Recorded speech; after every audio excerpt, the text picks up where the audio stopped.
আজ থেকে আমরা এই আইন কার্যকর করলাম। এর ফলে সিএ এর অন্তর্ভুক্ত যারা, অর্থাৎ সিএ তে বলা আছে 7টা কমিউনিটি বা ধর্ম পালন করা লোকেরা তারা সিটিজেনশিপ অ্যামেন্ডমেন্ট অ্যাক্টের আওতায় আসবেন এবং তাদেরকে যারা 31/12/2024 পর্যন্ত এসেছেন তাদেরকে কোনো পুলিশ কোথাও হ্যারাসমেন্ট ডিটেন্ট করতে পারবে না।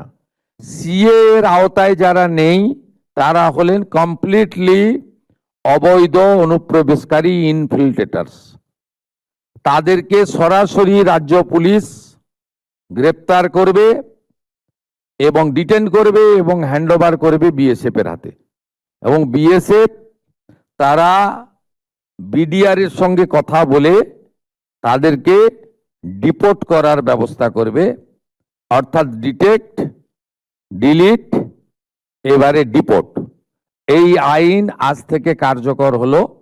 মাননীয় ডিজিপিকে এবং হোম সেক্রেটারিকে বলে দেওয়া হলো পশ্চিমবঙ্গের বর্ডার সন্নিহিত সমস্ত থানাগুলিতে এই আইন দেশের স্বার্থে, পশ্চিমবঙ্গের স্বার্থে আমরা আজ থেকে কার্যকর করলাম।